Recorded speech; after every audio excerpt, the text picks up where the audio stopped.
Dungeon of the Endless, like many other roguelikes, is rather sparse in the story department. The setup follows the tried and true sci-fi conventions of a crash escape pod after a catastrophic space battle. The roster of available characters ranges from gun-toting killing machines to skin-tight spacesuit-wearing femme fatales, and everywhere in between with a pastiche of genre tropes.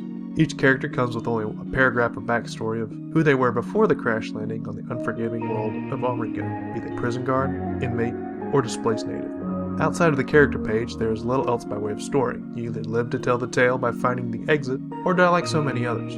Characters are given a chance to shed some light on their personalities when doing mundane tasks like repairing turrets, or opening doors, or spouting off some quip here and there.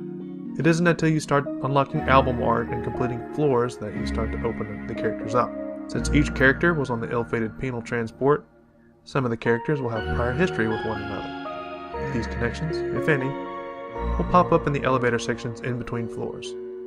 It is here that the old alliances, curious attractions, and blood feuds in some cases are played out, with most ending with character upgrades. Other characters may not be so lucky.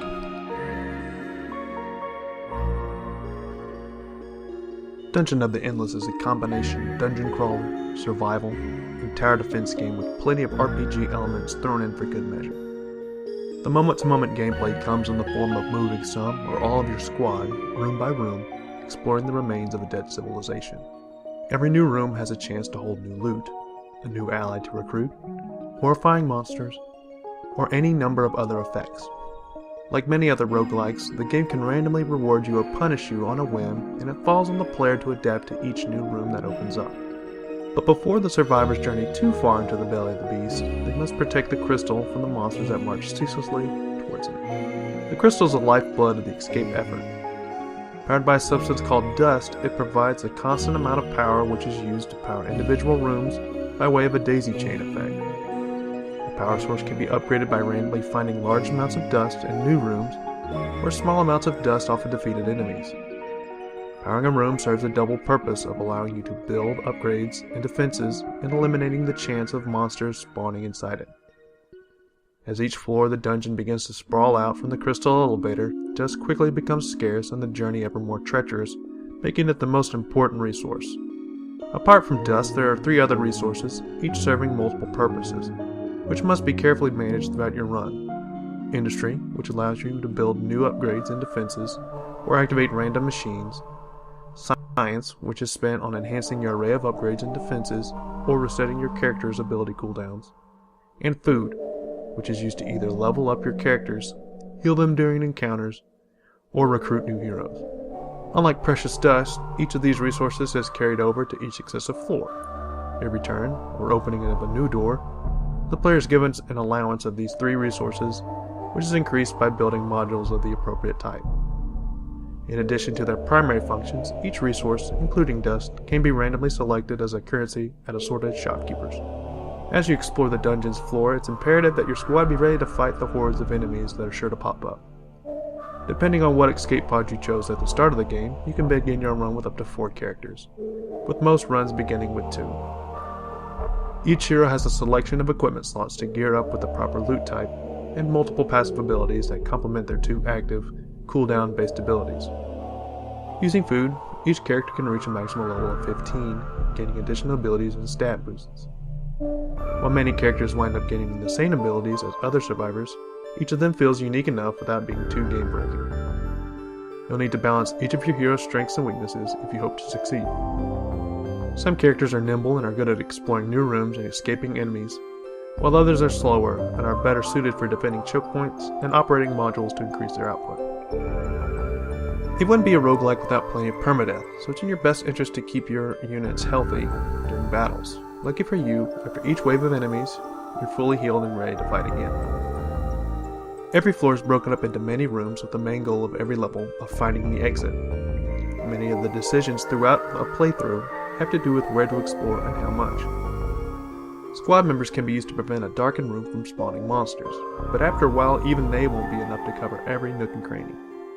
To protect your weak spots in the crystal, you would need to utilize each resource to research and build modules that function as towers like in standard tower defense games.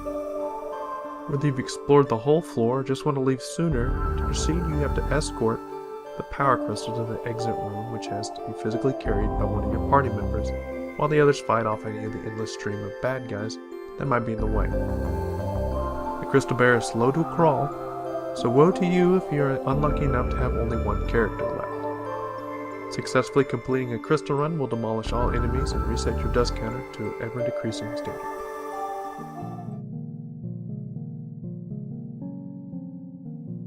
Let it never be said that Dungeon of the Endless looks bland.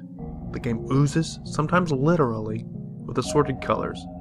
Everything from the characters' outfits, rooms, and enemies vibrantly pop with impressive pixelated graphics.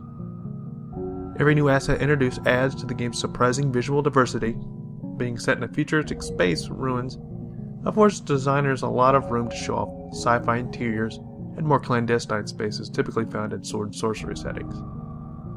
The game's decidedly retro aesthetic ensures a smooth experience throughout with no frame rate hitching, while staying crisp and readable.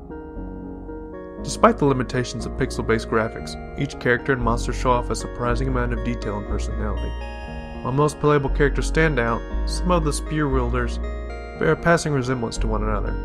Other than that, most of the game remains fresh and unique, making exploring the dungeons and characters that much more enjoyable.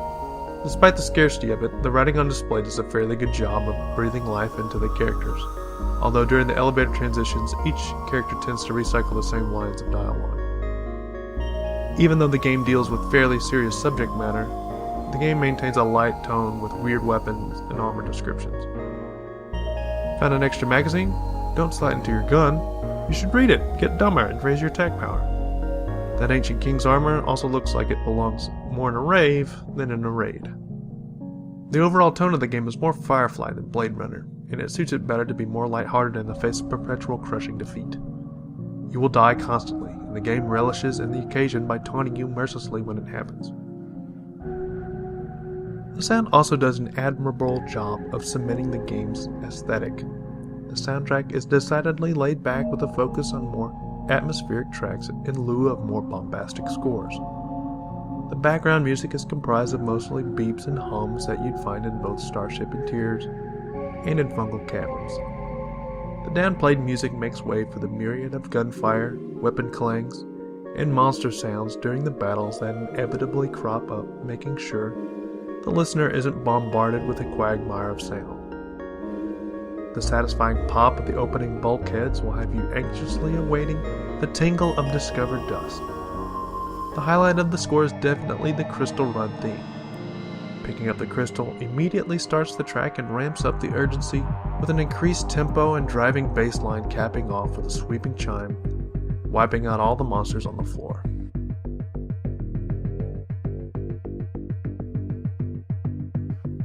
As the roguelike genre continues to grow in prominence in the independent scene, especially on PC, many new games, and some old, are starting to introduce multiplayer elements.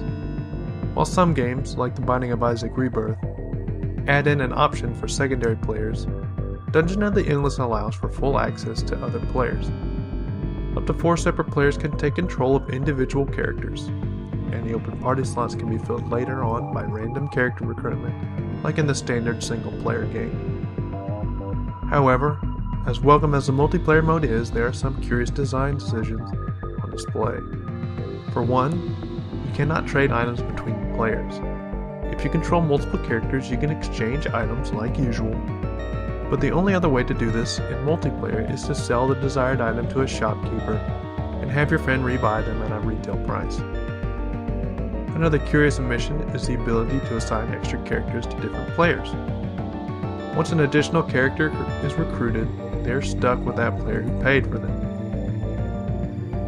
The pause feature is also disabled, making the game much more difficult in a standard run. Finally, the most egregious misstep is the lack of a save option in multiplayer, so be prepared to finish your run in one sitting. Normally, in single player you can save your progress and come back to finish the game later. Hopefully these features will be patched in at a later date, and if the community forums are of any indication, they will be. Nevertheless, even with the missing features, the game is still just as playable with a friend or two backing you up, and is a welcome addition.